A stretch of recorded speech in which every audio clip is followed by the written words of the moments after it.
Bienvenue sur Feedback, le podcast autour du management et du leadership. Je suis Elodie, manager depuis 14 ans, et ma mission, c'est d'aider les salariés et entrepreneurs à prendre confiance en elles pour manager sereinement leur équipe.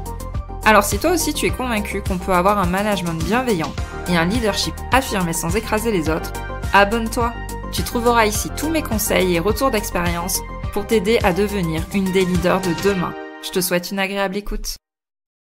Hello à toi et bienvenue dans ce nouvel épisode du podcast Feedback. Je suis ravie de te retrouver aujourd'hui, surtout qu'on va aborder un sujet un peu touchy.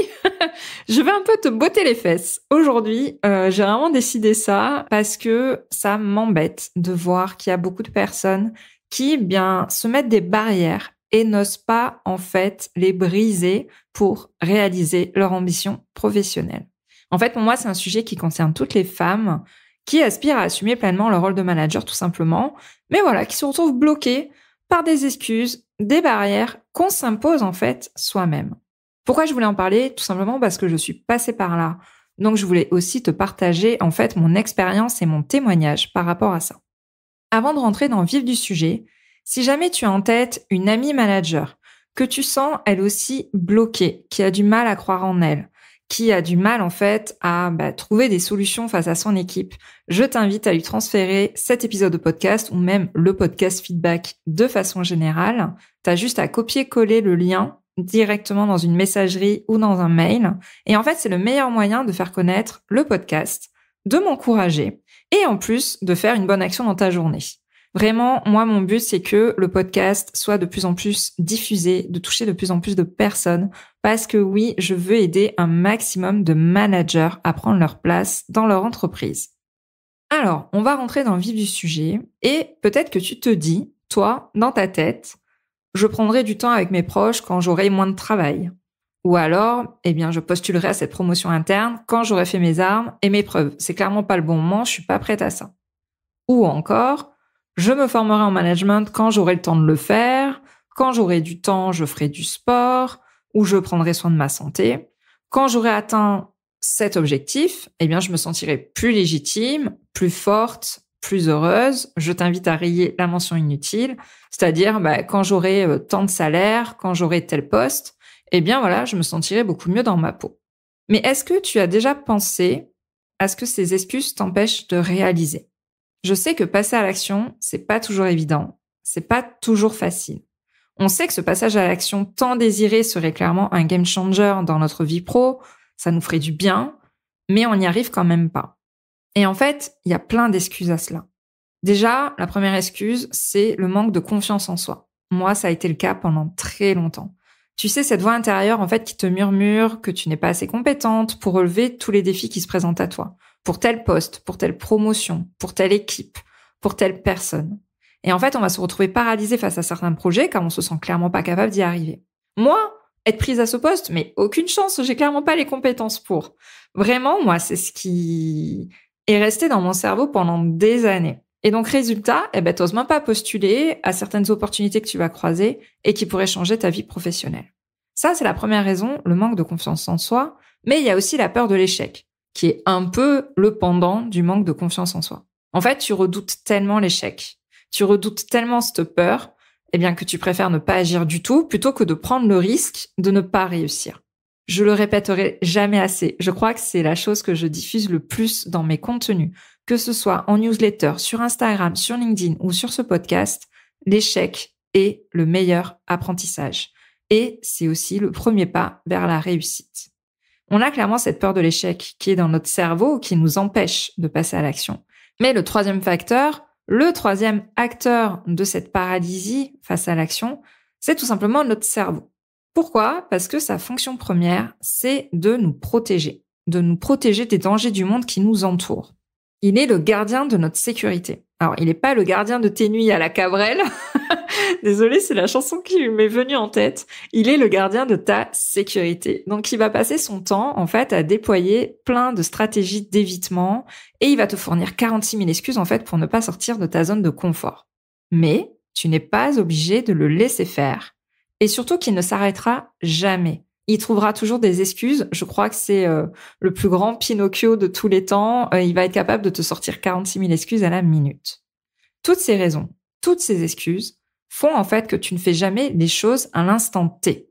Tu ne les fais pas maintenant, et spoiler alert, je suis désolée de te le dire, tu les feras pas non plus tard.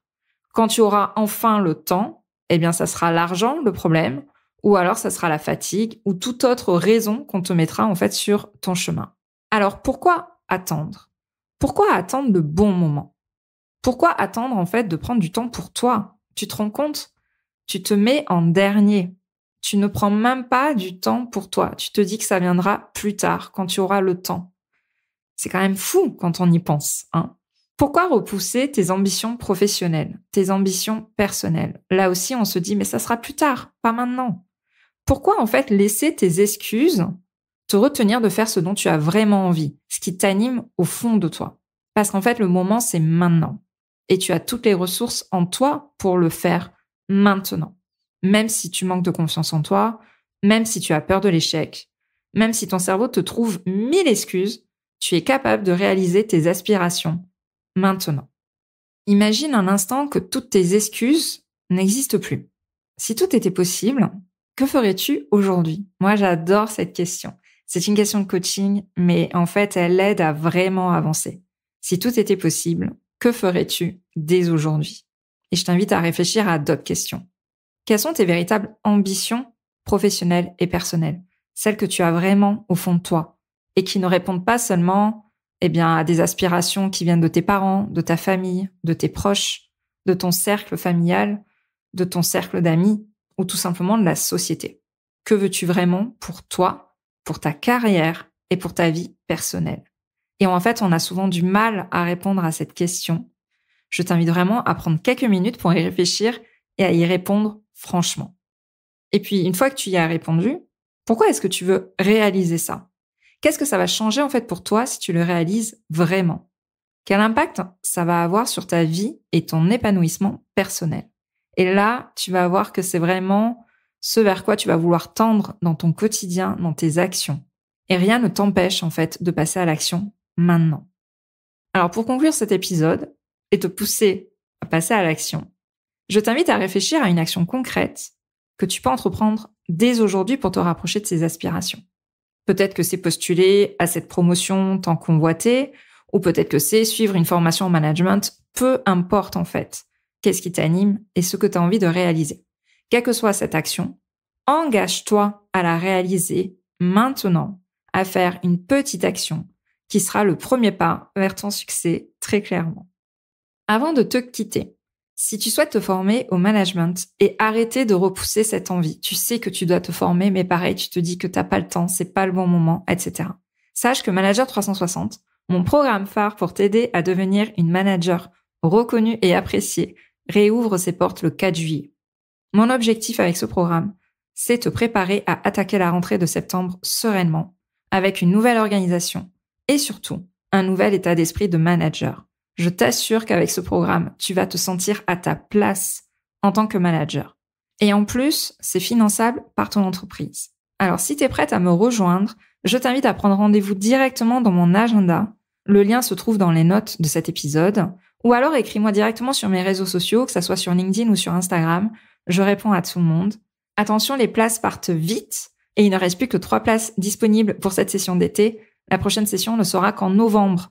Pourquoi attendre 4 mois ou 5 mois pour se former au management ? C'est donc maintenant que je t'invite à passer à l'action et du coup, répondre directement à ces questions que je t'ai données dans l'épisode. Si vraiment tu souhaites te former, c'est maintenant qu'il faut passer à l'action. Je te remercie pour ton écoute. J'espère que cet épisode t'aura apporté pas mal de questionnements et surtout va te pousser à agir maintenant et à arrêter de repousser. Je te souhaite une très bonne journée, peu importe ce que tu es en train de faire pendant que tu m'écoutes. Et je te dis à la semaine prochaine. Je te remercie d'avoir écouté cet épisode jusqu'au bout. Si tu l'as apprécié, je t'invite à t'abonner sur ta plateforme préférée et à me laisser un commentaire 5 étoiles. On se retrouve au prochain épisode pour parler management et leadership.